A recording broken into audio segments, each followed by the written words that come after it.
the Central Pacific Hurricane Center will be issued at 11 o'clock Eastern, 5 o'clock Hawaii time.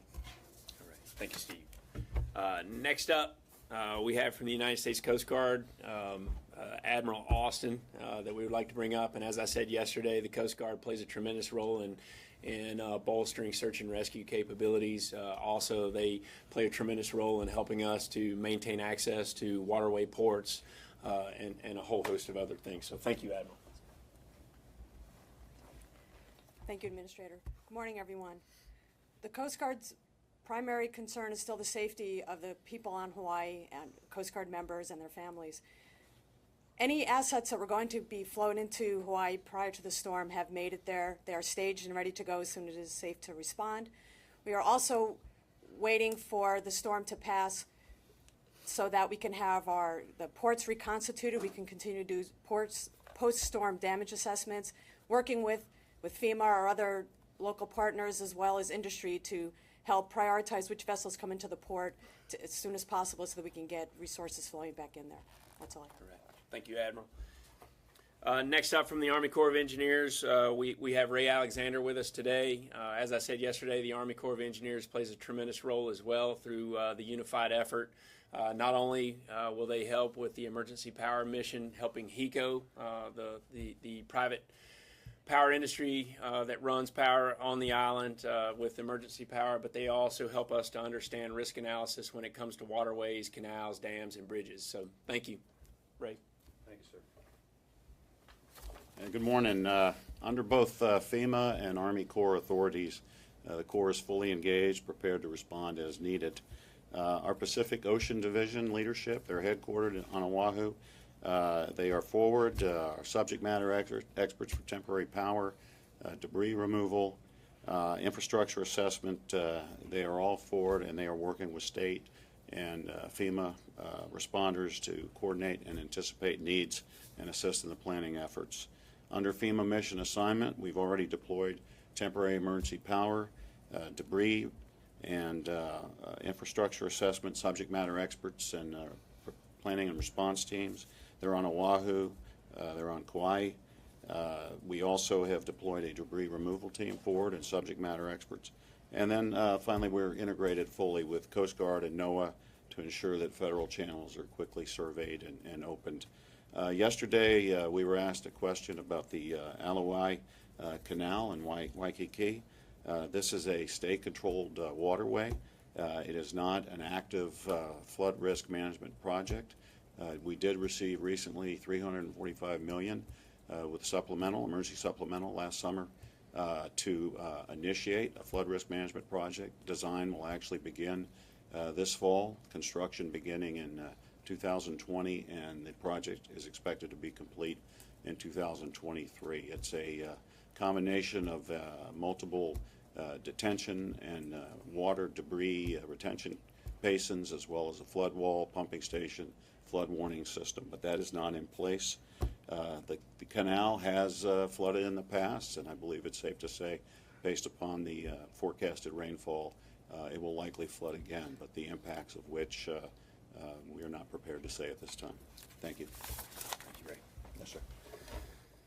All right, and then also next up, as I said yesterday, one of the crucial partners that we have is the American Red Cross, who helps us with mass care and sheltering and rendering safety and security to the citizens that are impacted. Brad Kaiserman. Thank you, sir. Good morning. Yep. Good morning, everyone. As Hurricane Lane has lumbered towards the Hawaiian Islands, last night there were over 1,500 residents of Hawaii across the islands who sought shelter in temporary evacuation centers established by the counties. Over 1,000 of those folks were in Oahu, in multiple shelters in Honolulu and Honolulu County.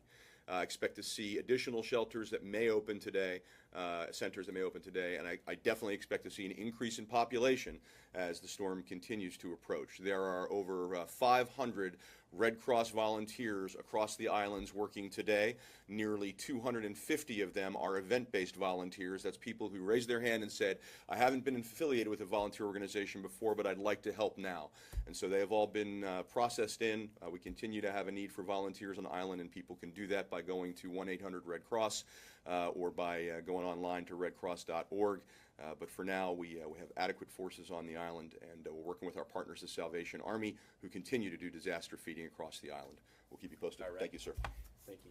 And I think it's worthwhile mentioning here again, disaster response is a whole community obligation, not just FEMA's obligation, but it also goes down to the citizen being appropriately prepared.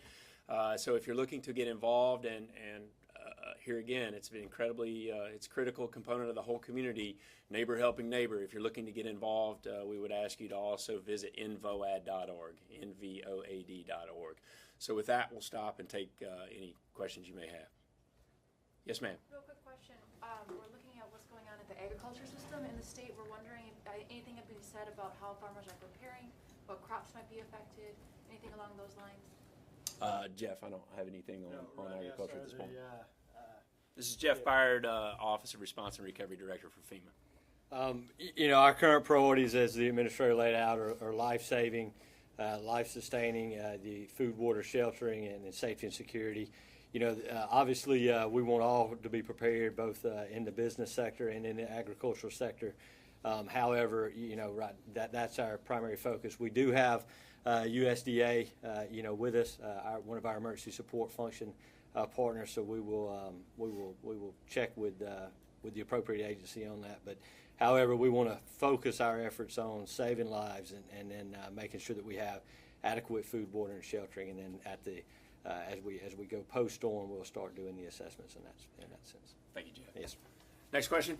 Yes, ma'am. The power outage, I think you had mentioned that temporary power was put in place already. Can you just talk a little bit about what parts of the islands and how much? No, what we have in place are temporary power subject matter experts and planning response teams. So they are forward. They're working with state, local officials in identifying the requirements so that as we get mission assignment to actually begin installation of generators, we're prepared to do that. Okay. In line with that question, I think it's very important to point out here again, HECO, which is Hawaii's private power company, that is largely in charge of restoring power, not FEMA, not the Army Corps of Engineers. Our mission is designed to backfill their capability. So, for example, we mobilize a lot of generator capability that we have ready to go to support critical infrastructure until the power is turned back on. And then when it comes to HECO, typically the well-organized power companies have robust mutual aid agreements in place. And the role that the federal government plays in that is helping them to facilitate those mutual aid agreements, such as getting equipment and teams from CONUS United States into the ports, into the waterways, so that they can deploy out. But we have verified with HECO that they do have very strong reserves when it comes to equipment and supplies to be able to quickly fix the energy grid. But here again, let's set expectations. They're called disasters because stuff is broken after the fact, and citizens need to realize that we're looking at major hurricane impacts and things are going to break, and we need to set the expectations that the power could go off for quite some time, and the infrastructure is going to be heavily impacted. Next question. Okay, thank you, folks.